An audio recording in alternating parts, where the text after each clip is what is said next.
అభయస్వరూపాయ నమః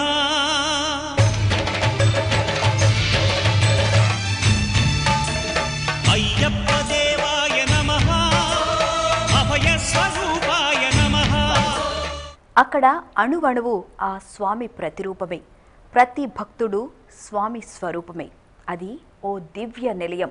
కలియుగ ప్రత్యక్ష దైవం కొలువై ఉన్న మహిమాన్విత సన్నిధానం. అదే హరిహర సుతుడు కొలువై ఉన్న శబరిమల క్షేత్రం. మణికంఠుడి జ్యోతి స్వరూప దర్శనం కోసం భక్తకోటి 1000 కళ్లతో ఎదురు చూస్తున్న మకర సంక్రాంతి పండుగ శుభవేళ ఆ శబరిమలేశుడి దివ్య క్షేత్ర వైభవాన్ని నేటి శబరిమల దర్శనం ప్రత్యేక కార్యక్రమంలో ఆద్యంతం వీక్షిద్దాం.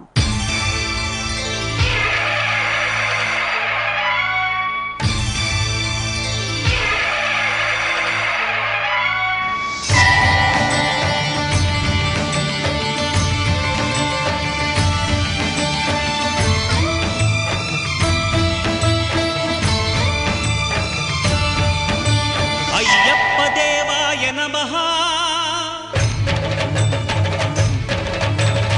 అభయస్వరూపాయ నమః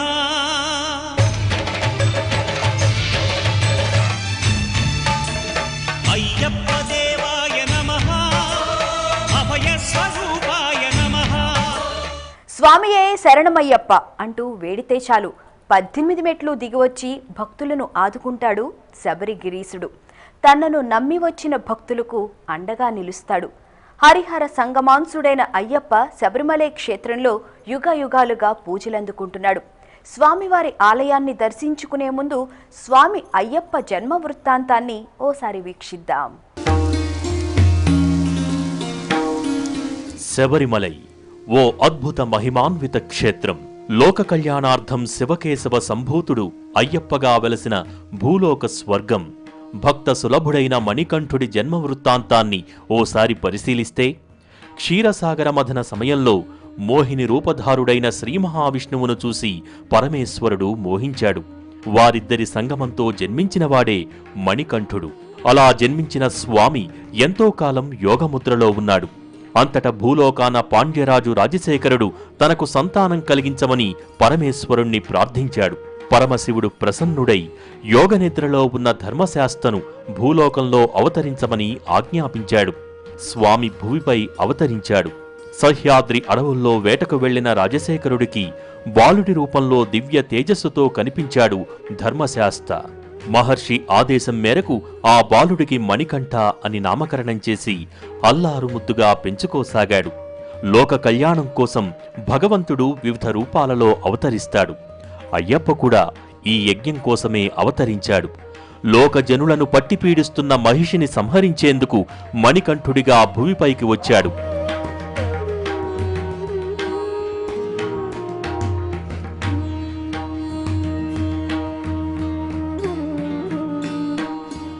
హరిహరులకు జన్మించిన పుత్రుడితో మాత్రమే తనకు మరణం కలగాలని బ్రహ్మదేవుడి నుండి వరం పొందింది మహిషాసురుడి సోదరి మహిషి.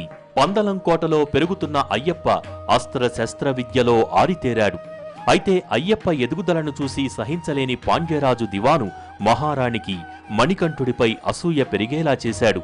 తలనొప్పిగా ఉందని నటిస్తూ పులిపాలు తీసుకురావలసిందిగా కోరింది మహారాణి. మణికంఠుడు అరణ్యానికి వెళ్లాడు. మార్గమధ్యలో మహిషి ఆగడాల గురించి తెలుసుకుని స్వర్గలోకానికి చేరుకుని ఆమెతో యుద్ధానికి దిగాడు. లోక కంటకిని భువికి దింపి అళుదానది తీరంలో యుద్ధం చేసి ఆ రాక్షసిని సంహరించాడు. మాలికాపురత్తమ్మగా మోక్షం ప్రసాదించాడు. తనతో పాటు పూజలందుకుంటావని వరమిచ్చాడు.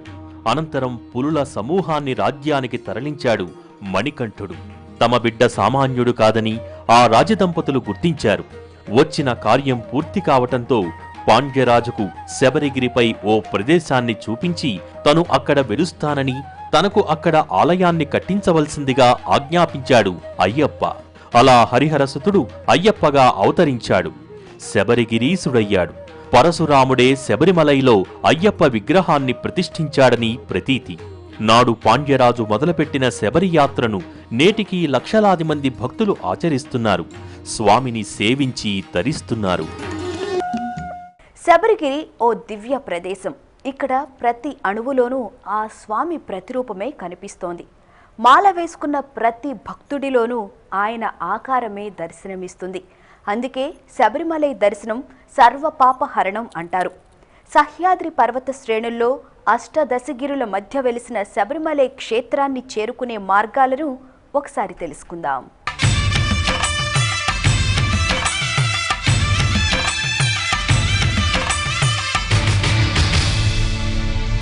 ఇదే శబరిమలై క్షేత్రం. ఇదే హరిహరసుతుడి నిలయం. యోగ నిద్రలో ధర్మశాస్త్ర చిన్మయ చిద్విలాసంతో దర్శనమిచ్చే భగవంతుడి సన్నిధానం. కేరళలోని పత్తినంతిట్ట జిల్లాలో ఉన్న ఈ క్షేత్రం పత్తినంతిట్టకు 70 కిలోమీటర్ల దూరంలో, కొట్టాయంకు 113 కిలోమీటర్ల దూరంలో ఉంది. కేరళ రాజధాని తిరువనంతపురంకు ఈ క్షేత్రం 190 కిలోమీటర్ల దూరంలో ఉంది. హైదరాబాద్ నుంచి ఈ క్షేత్రం సుమారు 1200 కిలోమీటర్ల దూరంలో ఉంది. మండల పూజ, మకర జ్యోతి కాలంలో హైదరాబాద్తో పాటు పలు పట్టణాల నుంచి ప్రత్యేక రైళ్లు, బస్సులు నడుస్తుంటాయి.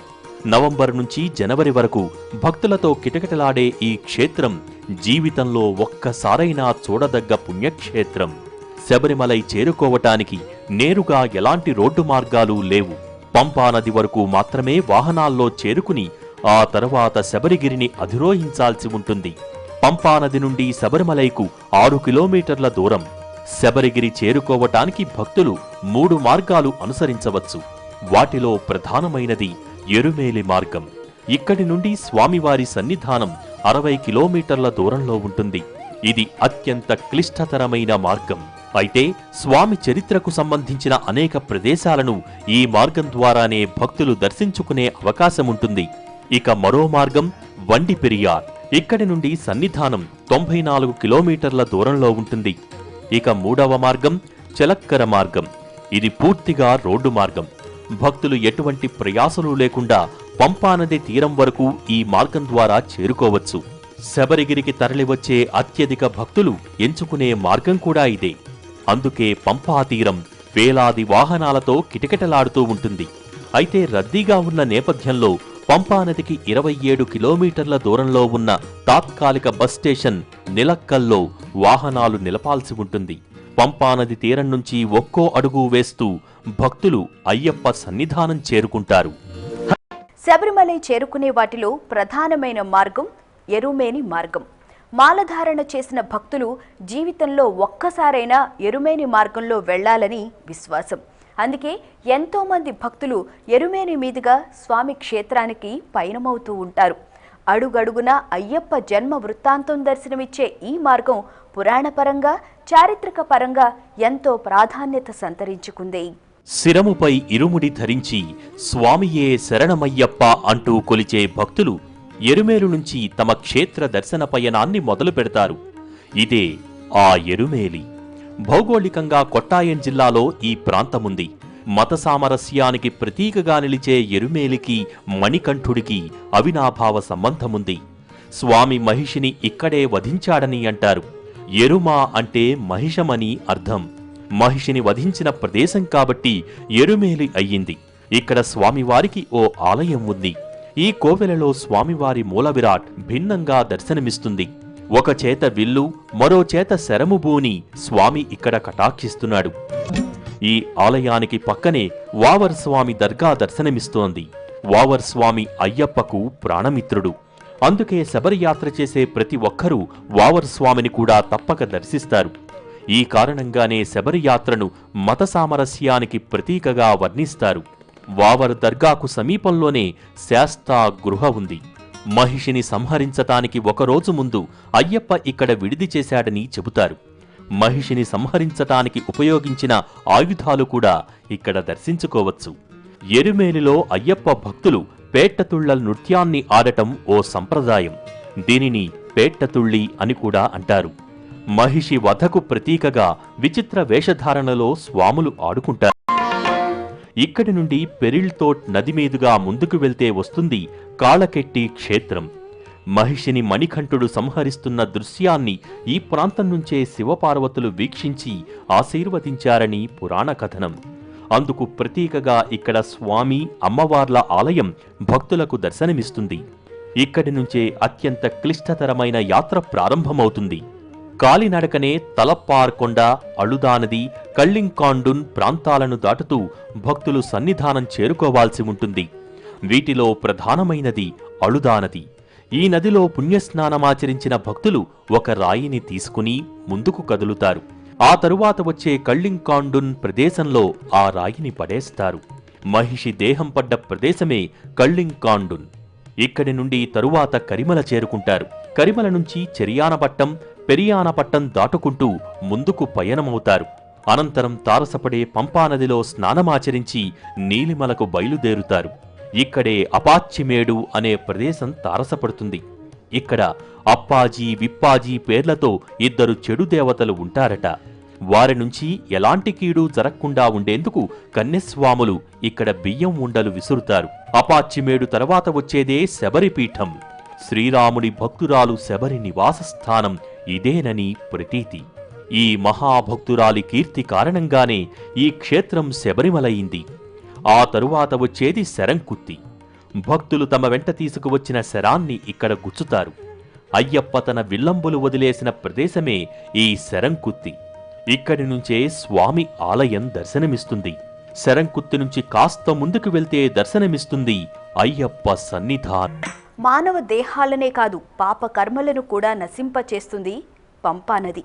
శబరిమలైకి వెళ్లిన భక్తులు ఎవరైనా స్వామిని దర్శించుకోవడానికి ముందు ఈ నదిలో తప్పనిసరిగా స్నానమాచరిస్తారు. ఆ పంపానది ప్రాశస్త్యాన్ని చూసి తరించాల్సిందే గాని మాటల్లో వర్ణించడం అసాధ్యం. నిత్య జలధారతో భక్తుల పాపాలను హరిస్తున్న తీర్థజలం పంపానది. అయ్యప్ప అవతార ఘట్టానికి పంపానదికి అవినాభావ సంబంధముంది. ఈ నదీ తీరానే రాజశేఖరుడికి మణికంఠుడు బాలుడి రూపంలో కనిపించాడు. అందుకే శబరిగిరికి వెళ్తే భక్తులు ముందుగా పంపానదిలో తప్పనిసరిగా స్నానమాచరిస్తారు. ఇక్కడ ప్రతినిత్యం భక్తులు భక్తి శ్రద్ధలతో పూజలు చేస్తుంటారు. పితృకార్యాలు కూడా నిర్వహిస్తుంటారు. దశరథుడి మరణ వార్త విన్న శ్రీరాముడు కూడా ఇక్కడే తన తండ్రికి పితృకర్మలు చేశాడని ప్రతీతి. మహిషి సంహార సమయంలో జరిగిన యుద్ధంలో అసువులు బాసిన తన అనుచరులకు మణికంఠుడు ఇక్కడే శ్రాద్ధకర్మలు నిర్వహించాడని అయ్యప్ప పురాణం చెబుతుంది. అందుకే పంపానదిలో స్నానమాచరించిన భక్తులు ఇక్కడ పితృకర్మలు నిర్వహించడం సంప్రదాయంగా వస్తోంది. పంపానది వద్ద కనిపించే మరో సంప్రదాయం పంపా విళక్కు. పుణ్యస్నానాలు ఆచరించిన భక్తులు తెల్లవారుజామున పంపానదికి కృతజ్ఞతగా దీపాలు వదులుతుంటారు.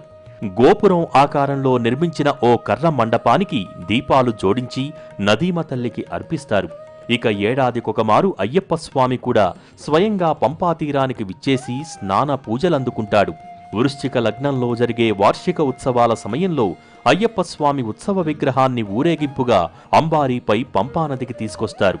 చందనాది పూజా ద్రవ్యాలతో స్వామివారిని అర్చించిన అనంతరం ఉత్సవ విగ్రహానికి పంపానదిలో 3 సార్లు స్నానమాచరింపచేస్తారు. ఈ వేడుకను వేలాది మంది భక్తులు వీక్షించి తరిస్తారు.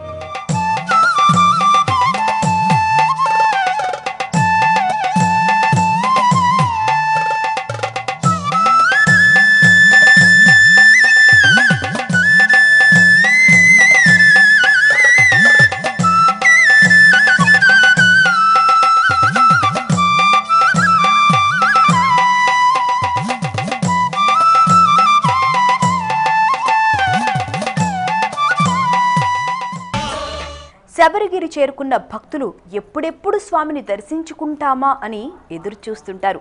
ఇరుముడిని శిరస్సున ధరించి స్వామి దివ్య దర్శన భాగ్యం కోసం ఉవ్విళ్ళూరుతూ ఉంటారు. 18 మెట్లను అధిరోహించి యోగ ముద్రలో చిద్విలాస పురుషుడై కొలువయన్న స్వామి కనపడగానే ఆనంద భాష్పాలతో నీరాజనాలు అందిస్తారు. అయితే ఈ 18 మెట్లకు ఎంతో విశిష్టత ఉంది. ఆ విశేషాలేంటో ఇప్పుడు తెలుసుకుందాం.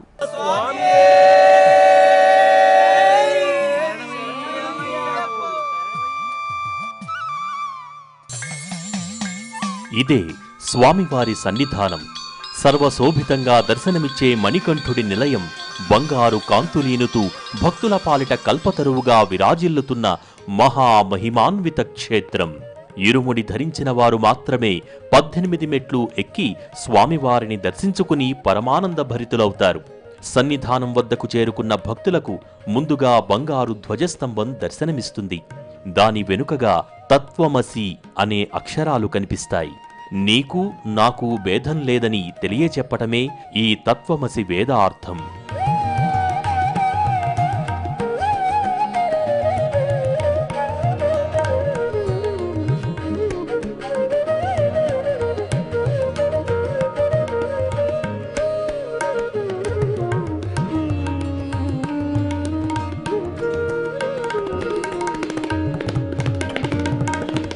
శబరిమలై ప్రాంతం 18 గుడుల సముదాయం. అందుకే ఇక్కడ కూడా 18 మెట్లు నిర్మించారని ప్రతీతి. అష్టాదశ పురాణాలకు కూడా వీటిని ప్రతీకలుగా పేర్కొంటారు. మొదటి మెట్టు నుంచి 5వ మెట్టు వరకు పంచేంద్రియాలకు ప్రతీకలు. మానవ దేహంపై మక్కువ లేదని చెప్పేందుకే ఇవి ప్రతీకలు. 6వ మెట్టు నుండి 13వ మెట్టు వరకు తత్వం, కామం, క్రోధం, మోహం, లోభం, మదం, మత్సరం, అహంకారానికి ప్రతీకలు. అంటే వీటన్నింటినీ వదిలిన తరువాత స్వామిని చేరుకుంటామని అర్థమన్నమాట.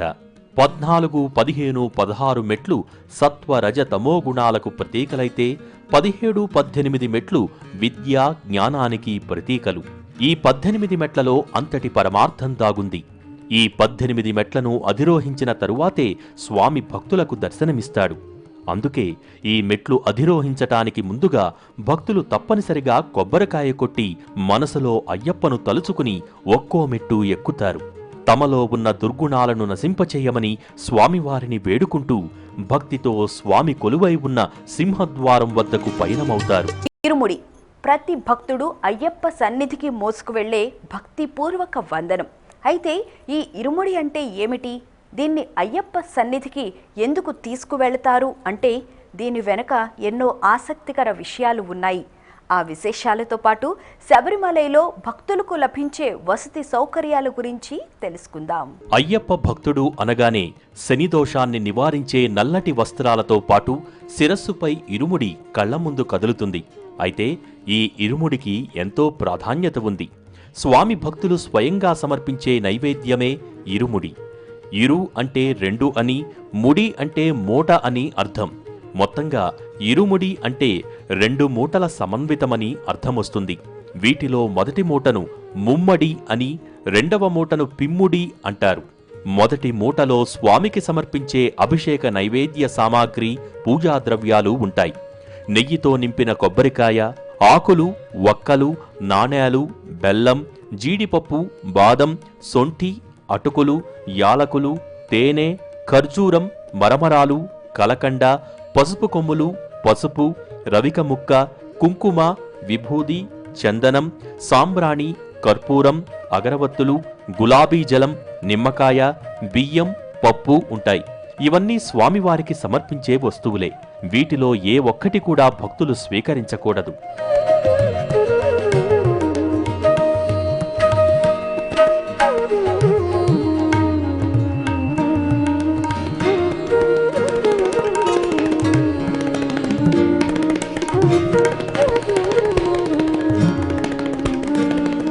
ఇక 2వ మూట పిమ్ముడి అంటారు.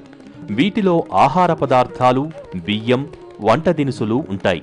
పూర్వం కాలినడకన మాత్రమే సన్నిధానం చేరుకోవాల్సి ఉండేది కాబట్టి భక్తులు పిమ్ముడిలో వీటన్నింటినీ తీసుకువెళ్లేవారు.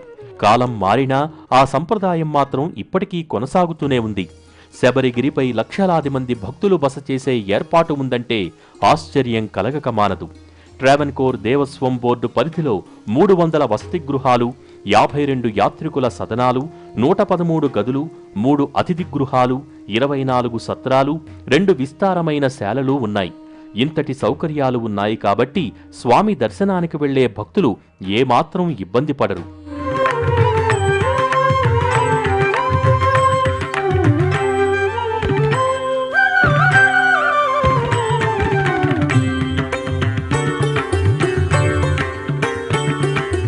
అష్టాదశగిరుల సముదాయాల్లో 18 మెట్ల ఎత్తు కొలువయున్న స్వామి దర్శనం జన్మజన్మలకు మర్చిపోలేని నేత్రపర్వం. బంగారు కాంతులీనే కుటీరంలో కొలువై స్వామి లోక జనులకు అభయాన్నిస్తున్నాడు. ఆ స్వామిని మనం కూడా దర్శించుకోవడంతో పాటు శబరిమల క్షేత్రానికి సంబంధించిన ఆసక్తికరమైన అంశాలేంటో వీక్షిద్దాం. స్వర్గమయమైన కుటీరంలో ప్రశాంతమైన వాతావరణంలో అద్భుతంగా కాంతులీనుతూ దర్శనమిస్తాడు యోగముద్రలో ధర్మశాస్త శివకేశవ పుత్రుడు శబరిమలై నివాసుడు అయ్యప్ప స్వామి. స్వామి ఆలయానికి సంబంధించి కొన్ని ఆశ్చర్యకరమైన విషయాలు కూడా ఉన్నాయి. స్వామి సన్నిధిని పందలం రాజులు పూర్తిగా వెదురు చెక్కలతో నిర్మించారు. ఆ తరువాతి కాలంలో ఎంతో మంది రాజులు ఆలయానికి మెరుగులు దిద్దారు. అయితే 1951లో జరిగిన అగ్ని ప్రమాదంలో ప్రధాన ఆలయం పూర్తిగా భస్మీపటలమైపోయింది. ఆ ప్రమాదంలో స్వామివారి మూల విరాట్ కూడా బాగా దెబ్బతింది. ఆ అగ్ని ప్రమాదం తరువాత ఏడాది తిరిగేలోపే స్వామివారికి ఈ నూతన ఆలయం నిర్మింపచేశారు. రాతి విగ్రహం స్థానంలో పంచలోహ విగ్రహాన్ని ప్రతిష్ఠింపచేశారు. భక్తుల సంఖ్య పెరిగి నారికేళాలు సమర్పించటంలో మెట్లు కూడా బాగా దెబ్బతిన్నాయి. 1985లో 18 మెట్లకు కూడా స్వర్ణ తాపడాన్ని చేయించారు.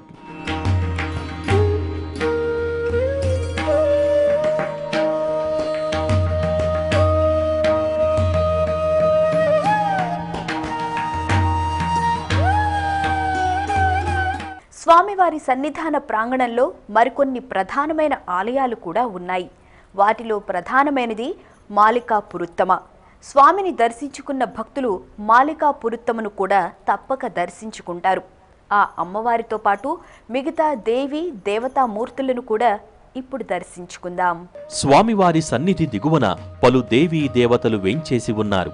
సన్నిధానానికి కాస్త దిగువన ఉన్నది మాలికాపురత్తమ్మ ఆలయం. ఈ అమ్మవారిని మంజాంబిక అంటారు. మోక్షాన్ని పొందిన మహిషియే ఈ మాలికాపురత్తమ్మ. స్వామి అనుగ్రహాన్ని పొందిన మాలికాపురత్తమ్మ తనను వివాహం చేసుకోవలసిందిగా అయ్యప్పను అభ్యర్థించింది. శబరిమలైకు ఎప్పుడైతే కన్యస్వాములు రాకుండా ఉంటారో ఆనాడు కళ్యాణం చేసుకుంటానని మణికంఠుడు వరమిస్తాడు. అయితే ఇప్పటికీ మాలికాపురత్తమ్మ కోరిక నెరవేరటం లేదు. ఏటికేడు కొత్తగా మాలధారణ చేసిన కన్యస్వాములు వస్తూనే ఉన్నారు. స్వామివారిని దర్శించుకుంటూనే ఉన్నారు. ఈ ఆలయం వద్ద కొబ్బరికాయలు దొర్లించటం సంప్రదాయం. ఇక స్వామివారి ఆలయానికి పక్కగా కరుత్త స్వామి, వావర్ స్వామి ఆలయాలు ఉన్నాయి. వీరిద్దరూ అయ్యప్ప స్వామికి ప్రాణమిత్రులు. అందుకే అయ్యప్ప కోరిక మేరకే ఇక్కడ వీళ్ళిద్దరి మందిరాలు నిర్మించారు. స్వామి మెట్లకు ఉత్తర దక్షిణ వైపున కరుత్త స్వామి, వావర్ స్వామి ఆలయాలు ఉన్నాయి. వీరిద్దరూ ఆలయ ద్వారపాలకులు. ఇక ఇదే ప్రాంగణంలో కరుప్పాయమ్మ, భస్మకుల తటాకం, నవగ్రహ మండపం, నాగదేవత మండపం కూడా ఉన్నాయి. ఇదే ఆలయ ప్రాంగణంలో అగ్నిగుండం దర్శనమిస్తుంది. భక్తులు తమ వెంట తెచ్చుకున్న కొబ్బరికాయలలో నింపిన నేతితో స్వామికి అభిషేకం చేసి కొబ్బరికాయలను అగ్నిగుండంలో వేస్తారు. అందుకే మండల పూజతో మొదలయ్యే ఈ జ్వాల మకర జ్యోతి ఉత్సవం వరకు వెలుగుతూనే ఉంటుంది. శబరిమలలో అయ్యప్ప స్వామికి ఏడాదిలో ఎన్నో ఉత్సవాలు జరుగుతూనే ఉంటాయి. వాటిలో ప్రధానమైనది మకర విళక్కు ఉత్సవమే అయినా ఇక్కడ జరిగే వార్షిక ఉత్సవాలు, పంపా స్నానం, మహామండల పూజలకు ఎంతో ప్రాధాన్యత ఉంది. ఆ విశేషాలను ఇప్పుడు వీక్షిద్దాం. శబరిమలై ఓ విభిన్నమైన క్షేత్రం. ఏడాది పొడవునా ఇక్కడ స్వామి దర్శనముండదు. కేవలం మండల పూజాకాలంలో భక్తులకు సుదీర్ఘ దర్శనం కల్పిస్తారు. సూర్యుడు ఒక రాశిలోంచి మరొక రాశిలోకి ప్రవేశించిన కాలంలోనూ అయ్యప్ప స్వామి ఆలయ తలుపులు తొలి 5 రోజులు తెరుస్తారు. మిగతా కాలమంతా ప్రధాన ఆలయ తలుపులు తెరవరు. దీనికి కారణమేమిటంటే అయ్యప్ప యోగస్వరూపుడు. లోక కళ్యాణార్థం ఆయన ధ్యానాన్ని భగ్నం చేయకూడదనే ఉద్దేశంతో ఈ సంప్రదాయాన్ని ఏర్పాటు చేశారు. కానీ మండల పూజ కాలంలో మాత్రం ప్రతిరోజు భక్తులకు దర్శన భాగ్యం కల్పిస్తారు. ఈ 41 రోజుల కాలంలో స్వామికి ప్రతిరోజు విశేషమైన పూజలు జరుగుతుంటాయి. వీటితో పాటు ఏడాదికొక మారు వృశ్చిక లగ్నంలో జరిగే స్వామివారి వార్షిక ఉత్సవాలు ప్రధానమైనవి. ఉత్సవాలకు గుర్తుగా తొలి రోజున స్వామి సన్నిధానం వద్ద ధ్వజారోహణ ఘట్టాన్ని నిర్వహిస్తారు. 8 రోజుల పాటు వివిధ రకాల పూజలు, సేవలు అందుకున్న స్వామి 9వ రోజు పళ్లివేటకు బయలుదేరతారు. పళ్లివేట అంటే అడవికి వెళ్లి జంతువును వేటాడటం. ప్రధాన ఆలయం నుండి ఏనుగు అంబారీపై ఊరేగి వెళ్లి పల్లెవేటలో పాల్గొంటాడు అయ్యప్ప. క్షేత్రానికి బయట పండించిన నవధాన్యాలపై ఆ రాత్రికి నిద్రిస్తాడు. నవధాన్యాలపై నిద్రించిన స్వామి మరుసటి రోజున తిరిగి సన్నిధానం చేరుకుని పంపలో స్నానమాచరించటానికి బయలుదేరతాడు. ఏడాదికి 1 రోజు మాత్రమే స్వామి ఉత్సవ విగ్రహాన్ని పంపా నదికి తీసుకొస్తారు. ఆ సమయంలో మణికంఠుడికి స్నానమాచరింపచేసే దృశ్యం అపూర్వంగా ఉంటుంది. ఈ ఉత్సవ సమయంలో కృష్ణ పక్షులు ఆద్యంతం ఉత్సవాన్ని పర్యవేక్షించటం విశేషంగా చెప్పుకోవచ్చు. ఇక మండల పూజాకాలంలో ప్రతి ఏటా డిసెంబర్ చివరి వారంలో మండల పూజ నిర్వహిస్తుంటారు. ఈ వేడుకను చూసేందుకు భక్తులు తండోపతండాలుగా తరలివస్తారు. మహామండల పూజ జరిగే రోజున స్వామికి ఆరమళ్ల పార్థసారథి దేవస్థానం తరపున పట్టు వస్త్రాలు, బంగారు ఆభరణాలు అందుతాయి. ఓ ప్రత్యేక వాహనంలో పట్టు వస్త్రాలు తీసుకువచ్చే వేడుకలను రంగయంగి లేదా తంక అంకి అంటారు. అలా శబరిమలై చేరుకున్న వస్త్రాలను, ఆభరణాలను మహామండల పూజ రోజున స్వామికి అలంకరిస్తారు. ఈ సంప్రదాయం కొన్ని దశాబ్దాలుగా కొనసాగుతోంది. ఇక భక్తుల కోరిక మేరకు పడి పూజ కూడా మండల కాలంలో నిర్వహిస్తుంటారు. పడి అంటే మెట్టు అని అర్థం. అందుకే స్వామివారి పవిత్రమైన మెట్లను పడినెట్టాంబడి అంటారు. ఈ పడి పూజ జరిగే సమయంలో ఆలయ ప్రాంగణమంతా కమనీయమైన ఉత్సవ వాతావరణంలో అయ్యప్ప శరణుఘోషతో కళకళ్లాడుతుంది. ఈ ఉత్సవానికి 10 ఏళ్ల ముందుగానే రిజర్వేషన్లు పూర్తవుతుంటాయి. మహామండల పూజ ముగిసిన తరువాత 3 రోజుల పాటు ఆలయాన్ని మూసివేస్తారు. ఈ 3 రోజులు స్వామివారి సన్నిధి ప్రాంగణం నిశ్శబ్ద వాతావరణంతో ఉంటుంది. 4వ రోజున మళ్లీ ఆలయ ద్వారాలు తెరవటంతో అసలైన ఉత్సవ వాతావరణం మొదలవుతుంది. స్వామివారి మకర జ్యోతి మహత్తర ఘట్టం మొదలవుతుంది. శబరిమల క్షేత్రంలో ఉత్సవం అనగానే మకర జ్యోతి కళ్ల ముందు మెరుస్తుంది. ఏడాది పొడవునా భక్తులు ఎంతగానో ఎదురుచూసే అపురూప ఉత్సవం ఇది. స్వామివారు జ్యోతి రూపంలో దర్శనమిచ్చే అపురూప ఘట్టమిది. ఆ వేడుకను తిలకించేందుకు దేశం నలుమూలల నుండి భక్తులు తండోపతండాలుగా తరలివస్తుంటారు. లిప్త కాలంలో ముమ్మార్లు కనిపించే జ్యోతి దర్శనం వీక్షించి పునీతులవుతారు. ప్రతి ఏడాది సూర్యుడు మకర రాశిలో ప్రవేశించిన రోజున శబరిమలై అయ్యప్ప స్వామి సాయం సంధ్యవేళ మకర జ్యోతిగా దర్శనమిస్తాడు. ఈ ఘట్టాన్ని తిలకించేందుకు భక్తులు అత్యంత ఆతృతతో ఎదురుచూస్తుంటారు. శబరి క్షేత్రం దీపకాంతులతో దేదీప్యమానంగా మెరుస్తుంటుంది. ఈ ఉత్సవంలో ప్రధానమైనది స్వామివారికి స్వర్ణాభరణాల అలంకరణ. ఈ బంగారు నగలను ఈ ఒక్కరోజే సన్నిధానానికి తీసుకువస్తారు. మిగతా రోజుల్లో వాటిని పందలం కోటలో భద్రపరుస్తారు. పందలం కోట అంటే రాజశేఖరుడి రాజ్యం. ఈ కోటలోనే అయ్యప్ప తన బాల్యాన్ని గడిపాడు. ఇక్కడే అస్త్రశస్త్ర విద్యలను నేర్చుకున్నాడు. ఇక్కడి నుండే లోక కళ్యాణానికి నాంది పలికాడు. ఈ కోటలో ఇప్పటికీ అయ్యప్పకు సంబంధించిన ఎన్నో విశేషాలను భక్తులు దర్శించుకోవచ్చు. ఇక్కడ ఇప్పటికీ పందలం వంశస్థులు ఉన్నారు. వారి ఆశీర్వాదం తీసుకున్న తరువాతే భక్తులు అయ్యప్ప స్వామిని దర్శించుకుంటారు. ఈ పందలం కోటకు పక్కనే వలయ కోవిల్ ఆలయం ఉంది. ఇక్కడ కూడా అయ్యప్ప స్వామి భక్తులకు దర్శనమిస్తాడు. మకర విళక్కు దర్శనమిచ్చే వేళ, సూర్యుడు అస్తమించే వేళ, ఆకాశం చీకటిమయంగా మారుతున్న వేళ అయ్యప్ప స్వామి భక్తులకు దర్శనమిస్తాడు. ఈ మలై కోవిల్ ఆలయంలోనే మకర జ్యోతి నాడు స్వామికి అలంకరింపచేసే బంగారు ఆభరణాలను భద్రపరుస్తారు. మండల పూజ సమయంలో మాత్రమే భద్రపరిచిన నగల పెట్టెలను భక్తుల కోసం ప్రదర్శిస్తారు. మాలికాపురత్తమ్మకు అలంకరింపచేసే నగలను కూడా భక్తులు ఇక్కడ దర్శించుకోవచ్చు. ఈ నగలన్నింటినీ రాజశేఖరుడు స్వయంగా చేయించాడని అంటారు. తన కోరిక మేరకు శబరిగిరిపై వెలసిన అయ్యప్పను ఏడాదికొకమారు బంగారు నగలతో అలంకరించాలనే తలంపుతో ఆయన ఈ నగలను చేయించాడని అంటారు. వాటిని ప్రతి ఏడాది మకర జ్యోతి రోజున అలంకరిస్తారు. వీర శృంఖల, నవరత్న ఉంగరం, వెండి విల్లు వంటి ఎన్నో ఆభరణాలు వీటిలో ఉన్నాయి. మకర విళక్కు ముందు ఈ నగలను పందలం నుంచి బయటకు తెస్తారు. ఇలా నగలు బయలుదేరే సమయంలో సన్నిధానం వరకు కృష్ణపక్షి కాపలాగా వస్తుంది. హరిహరసుతుడి ఆభరణాలను గరుడుడే తోడుండి తీసుకువస్తాడని భక్తులు విశ్వసిస్తారు. ఆలయ ప్రాంగణానికి నగలు చేరుకున్న వెంటనే భక్తుల సంరంభం మిన్నంటుతుంది. స్వామివారి నగలు సన్నిధానానికి చేరుకోగానే వాటిని గర్భాలయంలోకి తీసుకువెళ్లి స్వామికి అలంకరింపచేస్తారు. అంతకంటే ముందుగా ఆకాశంలో మకర నక్షత్రం భక్తులకు దర్శనమిస్తుంది. ఈ మకర నక్షత్రం దర్శనమిచ్చిన కొద్దిసేపటికి పొన్నంబలమేడుగా వ్యవహరించే గిరిపై మకర జ్యోతి స్వరూపంతో అయ్యప్ప ముమ్మార్లు దర్శనమిస్తారు. ఆ జ్యోతి కాంతిని చూడగానే స్వామియే శరణమయ్యప్ప అంటూ భక్తులు తన్మయత్వంతో పులకరించిపోతారు. ఆ ఉత్సాహంతోనే 18 మెట్లు అధిరోహించి స్వామివారిని దర్శించుకుని భగవంతుడికి కృతజ్ఞతలు తెలుపుకుని తమ తమ స్వస్థలాలకు తిరుగు పయనమై శబరిమలై యాత్రను ఇది శబరిమలై అయ్యప్ప క్షేత్ర వైభవం. మహిమాన్వితుడైన ఆ హరిహర సుతుడి మకర జ్యోతి దర్శనాన్ని నేటి సాయంత్రం 5 గంటల నుంచి భక్తి టీవీ ప్రత్యక్ష ప్రసారం ద్వారా వీక్షించి ఆ స్వామివారి అనుగ్రహాన్ని పొందండి. మకర సంక్రాంతి వేళ ముక్కోటి దేవతల కరుణా కటాక్షాలకు పాత్రులు కండి. ప్రేక్షకులకు మరోమారు సంక్రాంతి శుభాకాంక్షలు తెలియజేస్తూ మరో విశేష కార్యక్రమంలో మళ్ళీ కలుసుకుందాం. అంతవరకు సెలవు. నమస్కారం. ఈ కార్యక్రమాన్ని సమర్పించి